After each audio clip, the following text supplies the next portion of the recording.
Assalamualaikum warahmatullahi wabarakatuh. Bertemu lagi dengan saya, Yelin Tangahu, SPDI, Guru Pendidikan Agama Islam di SDN 08 Popayato. Pertemuan kita kali ini yaitu akan membahas kisah Nabi Muhammad Sallallahu Alaihi Wasallam membangun kota Madinah. Pelajaran kelas 4. Sebelum belajar, kita berdoa terlebih dahulu ya. Kita berdoa sama-sama. Bismillahirrohmanirrohim. Raditu billahi rabban wa bil islami dina wa bi muhammadin nabiyya wa rasulah. Rabbi zidni ilman warzuqni fahman.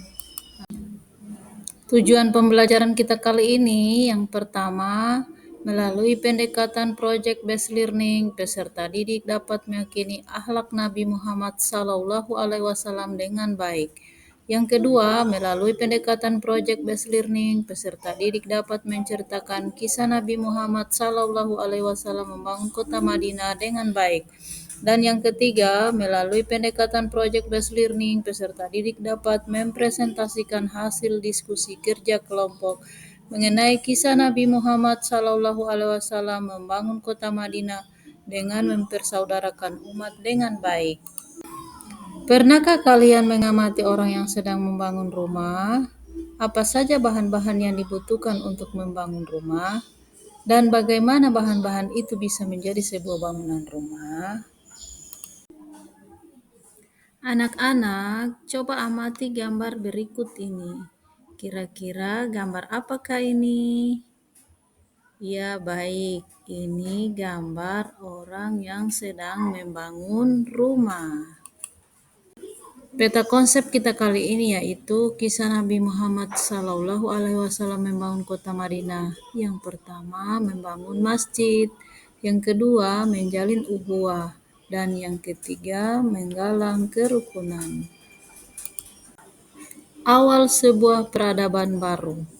Setelah menghadapi berbagai tantangan di Mekah, Nabi Muhammad SAW beserta para sahabatnya memutuskan untuk hijrah ke Madinah.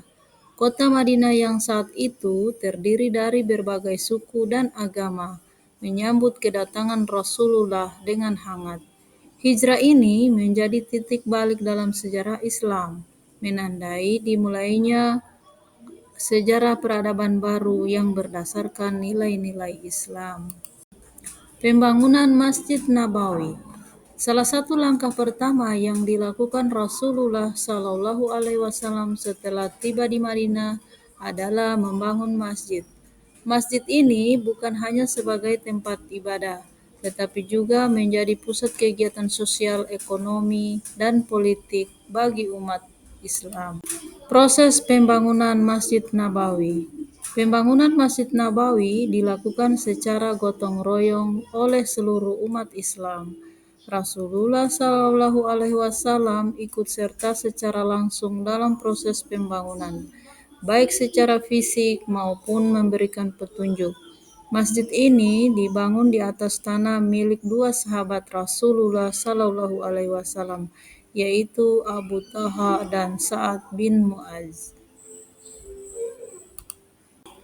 Kota Madinah yang multikultur menjadi kanvas bagi Rasulullah untuk melukis sebuah masyarakat ideal berdasarkan nilai-nilai persaudaraan dan ukhuwah. Ukhuwah Islamiyah atau ikatan persaudaraan yang kuat. Yang pertama, Piagam Madinah. Dokumen penting ini menjadi landasan bagi kehidupan masyarakat di Madinah. Piagam ini mengatur hubungan antara Muslim, Yahudi, dan berbagai suku lainnya.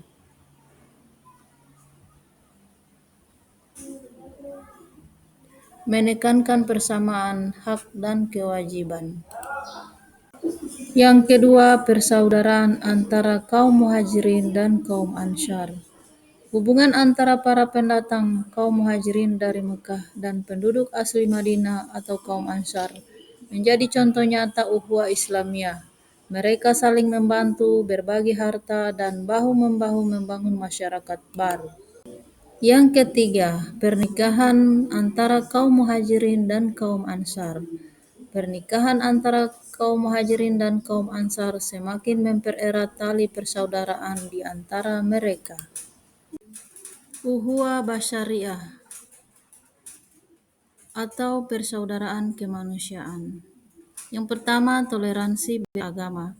Nabi Muhammad SAW mengajarkan pentingnya toleransi terhadap pemeluk agama lain. Hubungan baik dengan kaum Yahudi di Madinah menjadi contoh nyata dalam hal lain. Dan yang kedua, keadilan untuk semua. Rasulullah SAW menerapkan prinsip keadilan dalam memimpin masyarakat Madinah. Semua warga negara tanpa memandang agama dan suku mendapatkan perlakuan yang sama di hadapan hukum.